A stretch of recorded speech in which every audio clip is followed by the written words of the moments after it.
Hey, everybody, and welcome to Learning from Smart People. I am your host, Rob Oliver. I want to just say thank you for tuning in today. Thank you for being a part of the podcast. It is so crazy to me.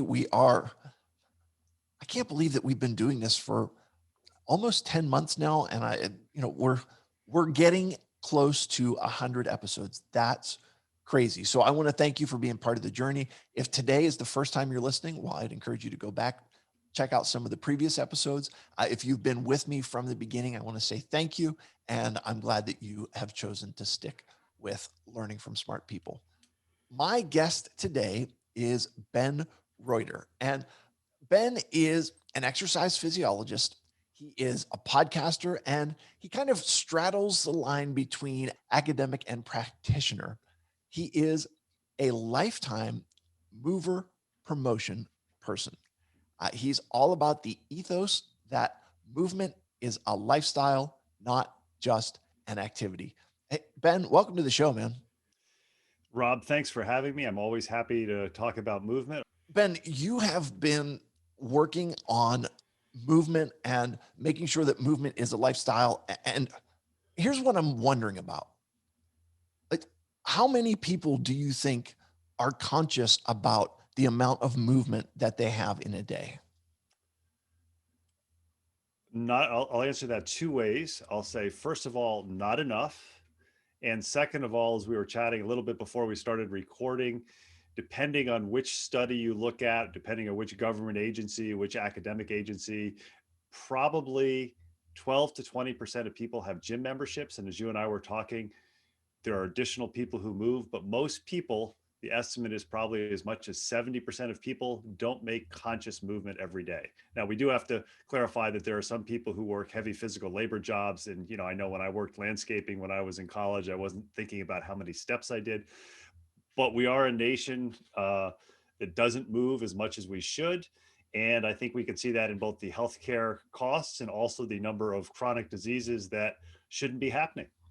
So, what about the advent of the smartwatch and the Fitbit that are helping keep track of our movement and helping keep track of those kind of things? Are those are those underutilized? Are those properly utilized? What are your thoughts on the smartwatches and the apps to keep track of movement? I'm a gadget geek, so I'll premise it with that or start it with that. But I will say that they're tools. So for a few people, it's like, oh, this is my motivation. Can I get that award or that mark on the watch that shows me I did X amount of activity? But it's a tool, and I think it's better than not having it. But if somebody's saying, well, I can't move, I can't exercise, I can't walk because I don't have a smartwatch or I don't have an iPhone, well, we know there's people all over the world that move without that, and there's a risk of getting focused on that, and sometimes they're wrong. My best story on that, when they first came out with step counters. I was at Auburn University, and there was a professor there who was doing some research on children in the classroom. And he sent these step counters out to various classrooms to students. And he had this one classroom where there were 3 or 4 kids who their step counts were just through the roof, just well above thousands and thousands of steps above anybody else. And he looks at it and he says, is there something wrong with these devices? And he collects them and there's nothing wrong with them. So he asked the kids who were using the device. It turns out these 3 or 4 boys had put the devices on the tails of their dogs and watched their dogs do it. So I Right. think that's the take home message is, look, they're tools, but at the end of the day, it's each individual person saying, what can I do? And as you and I were chatting before, some of us have more limitations in movement than others, but that doesn't mean we just throw our hands up and say, well, it's not worth it. The Right. whole idea behind movement and taking care of ourselves in life is we want to be able to do whatever we want to do literally up until the day we die. And not to sound macabre, but the ideal way to die is of a massive stroke and you hit the ground doing what you love doing. Sure. I don't think that we'll go over, the list of best ways to die, but I can appreciate the sentiment of what you're talking about, in which you are doing what you love right to the end, and then it's over. Let me just say, I want to key on something that you said. You talked about smartwatches and about Fitbits being a tool, and I would view them as a tool in the same way that I would view a, a gym membership as a tool. Because how many people do you know their concept of movement is I pay for a membership at the gym. I don't ever go, or I go, once a month and it makes me feel better. But the tools that are available to you really come down to ultimately your own choice in how you use those tools. I would agree with that. I like the title of your podcast, "You Learning from Smart People." I figure if I'm the smartest person on my podcast, I'm the dumbest person. So to build on what you've said, I interviewed a gentleman a couple of times named Don Moxley, and Don's comment, and I would concur with this, is, I'm a huge fan of gyms. I think there should be a way for most people to be able to have gym memberships. And as you said, it's their onus to use it. But that's only a small part. If you're a regular gym member and you go every day, that's an hour out of your day. Your question you need to ask is, for the 14 or 15 other hours of the day, what type of movement are you doing? And, if you're a mom or a dad with kids, you may be moving more than if you're somebody who just sits at a desk and does computer coding all day and then goes home and plays computer games. Sure. What? Okay. So there's an old joke about how in our in our home, someone changed the name of the toilet to James so that instead of going to the John first thing in the morning, everyone gets up and the first thing they do is go to the gym, which is it's something that makes you feel better, and it's something it's words, but you're talking about a commitment to movement, and you're talking about movement becoming a lifestyle. What do you mean that it becomes a lifestyle? I'll give you two things, and this kind of is how I came up, or how I made the decision that I wanted to do the podcast and made this my ethos. The first thing was 6 or 7 years ago.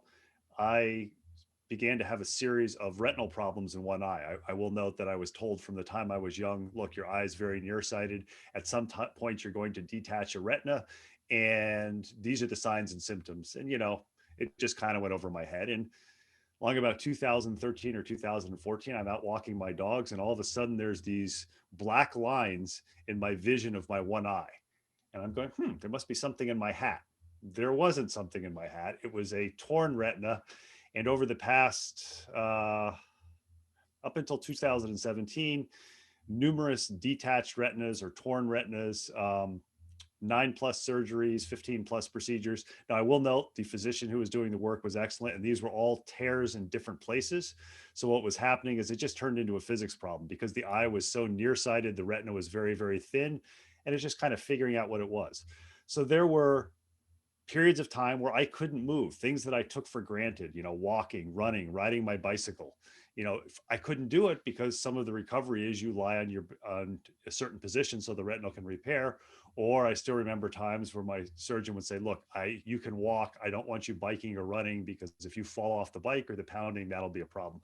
So that kind of set vision in my mind. It's like, movement really is part of my life, and I'm just happier. I'm less stressed. I'm a better person to be around if I can get regular movement. Notice this was, no way have I mentioned going to the gym. And then around 2015, in the middle of this whole thing, I'm a big dog person. One of my Labradors was diagnosed with idiopathic epilepsy. Okay. So unfortunately, coming up in April, it'll be 2 years since I lost her, but she survived for 4 years. By the time she ended, she was on 8 or 9 different medicines to try to control these seizures. And I remember asking the neurologist for her. Yeah, my dog had a neurologist. And I said, what can I do with her? And she said, you can do whatever you want if she wants to do it.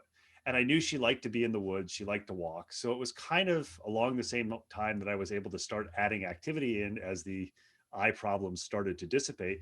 I said, okay, I'm going to make it a commitment to go to the park, to the woods, to my property, to walk with her as much as she wants to do most days of the week.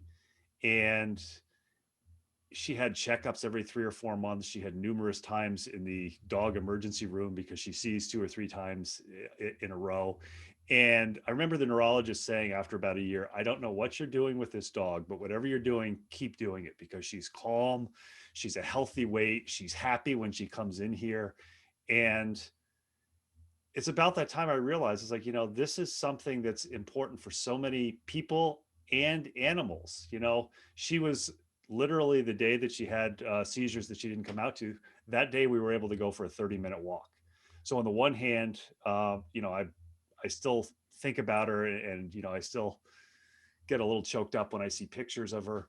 But on the other hand, I know she had a phenomenal life. And the realization is there's all kinds of things we can't control. but we can control our quality of life and taking care of our health and making sure that within our own realm, as much movement as we can do, not exercise, but movement. Exercise is important too. It can enhance our quality of life and probably the length of our life. Okay. So tell me then, what is, you differentiated between movement and exercise. What are you defining as movement? You know, because there's movement with me reaching over to pick up the clicker to watch TV. There's movement of me picking up the fork to feed my face. Oh, tell me what your definition is of movement as it's applying to building a lifestyle. Great question. And I'll answer that first by telling you what the recommendations for exercise for Americans are. And I think you'll appreciate how movement can differ from that. So, the general recommendation is people should exercise 3 to 5 times a week cardiovascularly for a total of 150 to 240 minutes. And they should engage in at least 2 resistance training bouts or weight training bouts where they're doing 8 to 12 different exercises. Okay. So automatically we know, and not to single you out, but you told me that you were a quadriplegic. We know you can't do that. Right.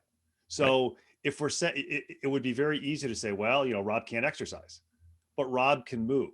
There are things you can do, as we were talking beforehand. So I think before we know the majority of people aren't doing those sorts of things. They aren't going to the gym. We were discussing people that we knew who were doing it before we started recording.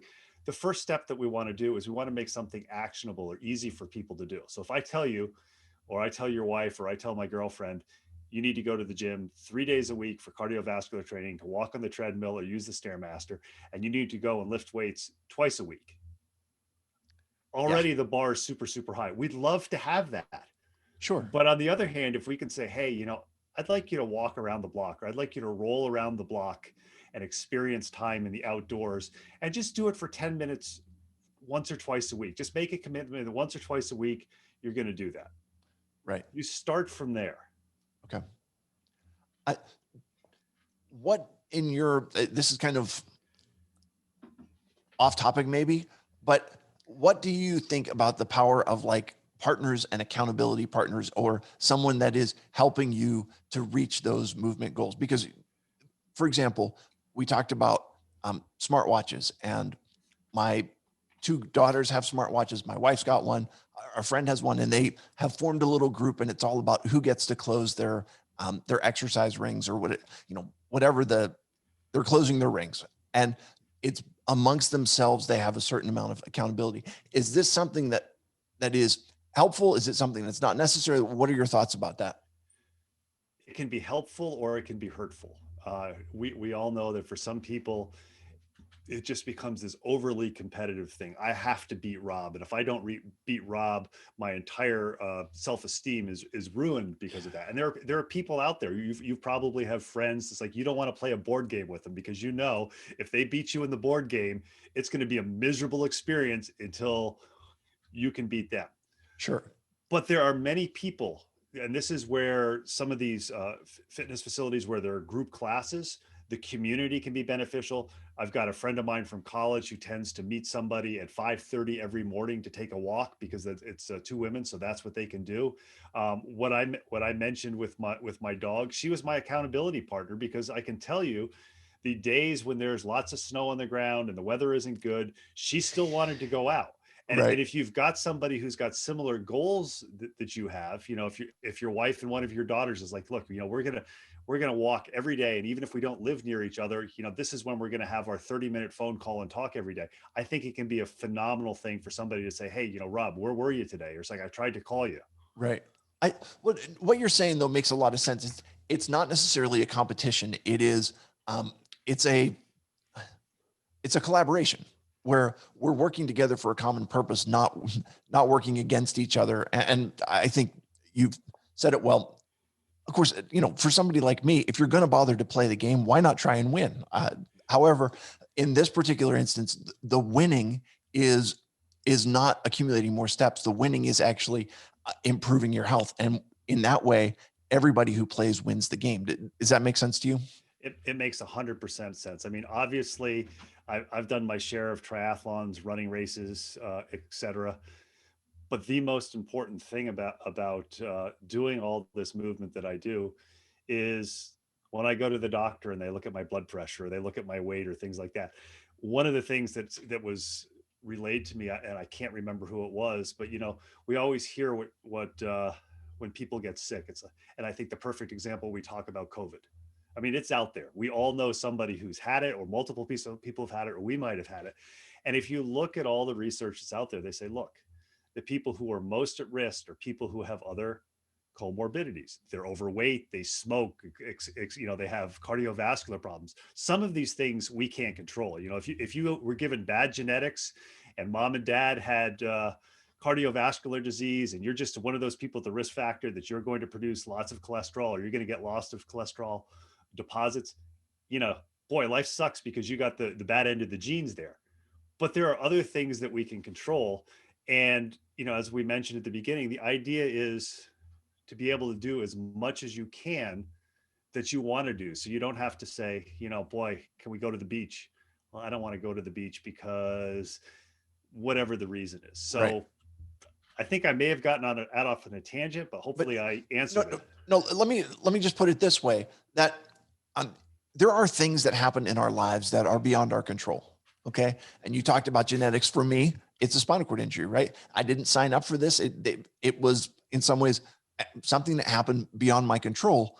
But what I can control, what I can handle, is how I operate within those parameters. So you're saying, people that have been, I don't want to say this, too tritely, but people that are swimming in the shallow end of the gene pool, when it comes to cardiovascular issues, it it it's a choice for them to say, okay, I have propensities this way, I have tendencies this way, I have a risk factor for this. How do I handle my life in a way that is aware of those risk factors, but also in which I take control of it? Because at the end of the day, you you're only responsible for the things that you can actually control.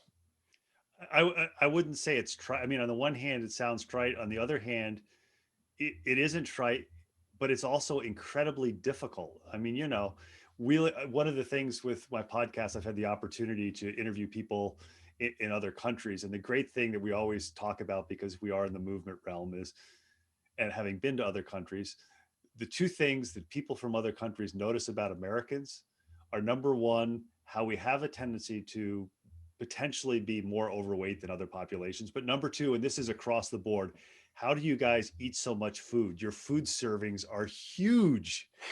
And let's face it, whatever your treat is, if you like Prandtle's burnt almond tort, Right. it's much more difficult to go in and order one of the little 2x2 squares, as opposed to going in and saying, I'll order the whole thing. And 2 days later, that whole tort is gone. So on the one hand, it's really trite to say, well, you can control it, because I mean, there's huge social issues, economic issues, other things. But on the other hand, as I was talking about just taking a walk, start with simple things that you can control, or start with a simple, what's the one thing that you can control? And if you get that under control, maybe you can go to the next. And the big thing that I think is vastly underplayed is sometimes you need help, whether it's an accountability partner or it's a professional who can look at you and say, well, this is what we can do. This is what can help you. As an example for that, when I first started coming back and moving more after all my eye surgeries, I kept getting hurt. And a friend of mine and a colleague of mine I was seeing for these injuries said to me one day, he says, Ben, why are you trying to exercise like it's 2012? You had 3 or 4 years where you weren't as active. You need to build it back up. I was like, the light bulb went on. It's like, oh, so I probably shouldn't try to go out and run 15 miles when I haven't done that in 4 or 5 years. And it was like that one. I mean, he was probably saying it because he was a little irritated at seeing me again for yet another musculoskeletal injury. But it was that one thing that he says, like, oh, that makes a lot of sense. So accountability partners, things that you can control, um, you know, professional people, if you need it, people who are in the fields who can help you. Sometimes just talking it out for somebody who doesn't love you or doesn't like you, who can look at it objectively and say, look, Rob, this is the way it is. You've got bad genetics, but here are the positive sides, or here are some tools for you to deal with it. Yeah. So how do you handle the thing where, like, you don't want to be labeled like a fitness junkie or a fitness nut or one of those, movement crazy people. How do you handle kind of that idea of being seen as what you're doing becoming more normal and becoming more mainstream as to being seen as like a fringe element? Well, I think the first thing is, I'm probably unusual in this, in that I mean, people I've met after college have said, "Oh, you've always done what you wanted to do." You know, to me, if it's like, if it's snowing out and I want to go move, I'm going to do it because I just enjoy that. But I think the way to make it more normal is twofold. Well, threefold. First of all, be a role model and don't say, "Oh my God, you didn't go out and take a 2 hour bike ride today. What are you, some kind of loser?" Right. So you are a positive role model saying, "Look, this is something that's norm." I've got friends with kids who grew up being active with their kids, and it's just normal for their kids to be active. Notice I'm not saying exercising, I'm saying be active. Um, Right. and it's also, the second thing is, I'm hoping my podcast, by interviewing people, and here in the Pittsburgh area, we do a 1 minute movement tip and lifestyle hacks, which we'll talk about a little bit later, I think. Sure. And then also just being on podcasts like this, because your field and my field are vastly different, except at the end of the day, we're both trying to educate people. We're also both trying to pass messages across and saying, look, these are some things that can enhance the quality of your life. So it's an uphill battle, but it's also something I'm excited about it. And I believe in it. I mean, I practice what I preach. Yeah. Well, okay. And one of the things that is really important to me, though, is in this era of lockdowns and of COVID-19 and of working from home and of schooling from home and of all of this stuff where people are basically within the confines of the four walls of their living space. How do we, one of the things that I wanted to have you on for was because how do we make sure that we're getting that motion in there, getting the activity in there that we would have missed, just even the small things when you're working in an office and you have to walk from the parking garage into the office building. Now you walk from the kitchen into your home office, and the movement that you're having is cut way down. And so that's where I thought this is really important, especially in the era of COVID and a pandemic. That's a great point. I think, for a couple of things. I think the first thing is to be aware of your actions, or what you do. Are you somebody who consciously makes an effort to move? So if you're somebody who makes an effort to move, if you're somebody who, for example, went to the gym on a regular basis and then they said, "Okay, you can't do this." I mean, we saw this in the media, we saw this on social media. What do you do? And there was a run on various types of weight facilities and or weights, cardiovascular equipment. Peloton bikes took off.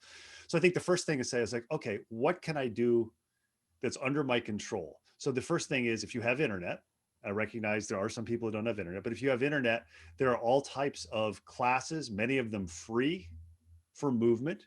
There are a number of personal trainers who have switched to, or increased in doing virtual, using Zoom or other things to train their clients one-on-one.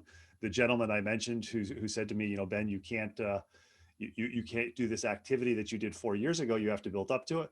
He's in the medical profession. He's a chiropractor and an athletic trainer. He adapted to virtual. The other thing is, look at what you can do at home. I mean, people often say, well, what do I do at home if I don't have the gym? There's a suspension trainer device called the TRX, or other suspension trainers. I actually have one hanging in my living room. I know I'm a little bit unusual. I've had people come over and they actually end up putting their feet in it when they're sitting on the sofa. But a suspension trainer, there's actually a Facebook group called Convict Conditioning. The name is kind of weird, but it's all about doing body weight exercises in a confined space. So there are ways. And again, I don't mean to make this trite, but sometimes people might need help. They might need to reach out to a fitness professional. And I would say, if they reach out to a fitness professional, one of the great things that I think is underutilized with fitness professionals is not to say, "Hey, Rob, I need to see you twice a week or 3 times a week, whether it's virtual or face to face, and bill you big bucks." but saying, hey, let's do 2 or 3 sessions where I can show you some things that you can do, help you out. And then if you've got questions, this is people that I've worked with in the past in the fitness and the movement field. One of the best people, the people I have the most respect for, are the ones who say, hey, let me know what you want to do going forward, rather than hard selling you. So use the tools that are available, and don't be afraid to reach out to the facilities that you've been to. I know that some places, facilities actually rented out dumbbells and barbells to their clients so they could continue to use them. So it is more difficult, but as you and I were chatting, I forget if it was before or after we recorded, everybody has different difficulties, different stresses, and in the whole scheme of things, you can maintain a movement activity if it's important to you. Yeah. So just as we wrap up this interview, I'm thinking, can you give me some ideas? Everybody's got to find what works for them.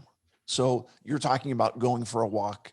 Um, I know that like my daughter has downloads a bunch of YouTube yoga videos in which they're doing stretching. And can you give me just a quick, like maybe 5 or 6 different ways in which you can get some movement in and make it part of your life that may be just a little bit different and that are things that may appeal to different personalities and different lifestyles?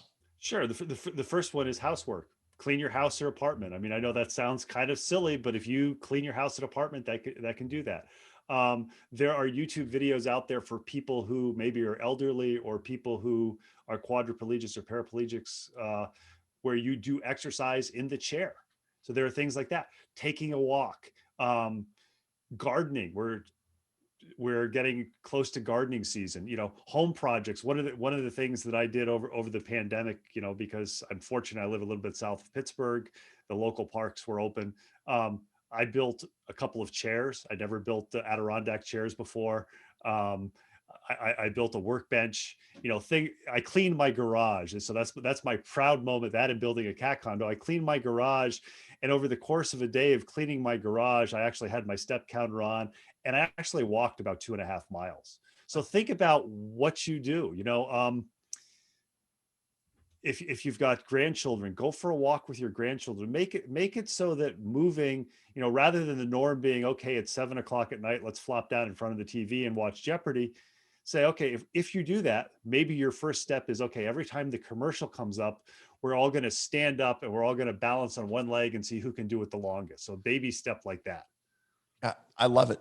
Hey, listen, Ben, thank you so much for sharing today. This has been a very interesting conversation. You've given us a lot to think about. If people are looking to get a hold of you, you mentioned about your 1 minute movement lifestyle hack. If they're looking to find that, if they're looking to find more about what you're doing, where can they find you? Well, we do two podcasts, FitLab PGH and Moving to Live, but the easiest way to find both of them is on social media, specifically Instagram. Every Monday, Wednesday, Friday on FITLABPGH, we do 1 minute movement tip lifestyle hack videos. We've been doing this since 2017. Also, when we put out new FitLab Pittsburgh or Moving to Live podcast, we advertise it on that. And if they have questions about this or they want to get in touch with me, FITLABPGH@gmail.com. We're all about promoting movement, making the norm, not the abnorm, and making movement a lifestyle, not just an activity. I love it. This has been fantastic. I will put all of that information down in the show notes so that people can find you and connect with you and follow you and they can learn from you. So fantastic. We are ready for 3 questions to establish your humanity. Are you ready for this? Tentatively, yes. All right. What is your favorite thing about your career? My favorite thing, I would say my doctoral advisor said it's like playing every day, but my favorite thing is the realization that no matter how much I know, I don't know anything. So I know less now at 53 than I knew when I was 33. You know, that is actually part of the reason that we're learning from smart people is the understanding that I may fill my brain with knowledge, but there are always people that I can learn from. So I love that answer. What are the 2 most frequently listened to radio stations, either in your home, in your vehicle, or on your mobile device? I have to confess, since I found podcasts and Spotify, I haven't listened to terrestrial radio or even Sirius XM. So I would say my two favorite things to listen to on Sirius, you can do a weekly play where each week you get, I think, 15 or 20 new songs. So that's a way that I can discover new music.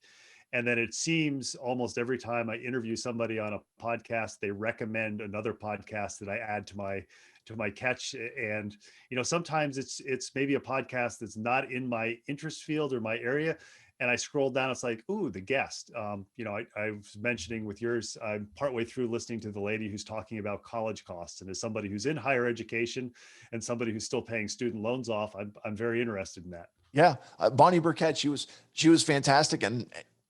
I got her information just as my kids were heading into college, which is just kind of a crazy thing. Last thing, and that is, you are here in the greater Pittsburgh area. What is either the regional food or a regional, what is the food of choice that you say this is a classic Pittsburgh thing? Is this something I eat, or something that if I mention to people that I'm in the Pittsburgh area, they say, oh, have you tried? Either one, your choice. I would say, obviously, anybody who knows anything about Pittsburgh, I'm not a big fan of it myself, but is Primanti Brothers. Okay. I would say the second, and I am a big fan, is the Prandl's burnt almond tort. But Yeah. what I'm the biggest fan of, as far as, I'm a big fan of, obviously, of healthy foods.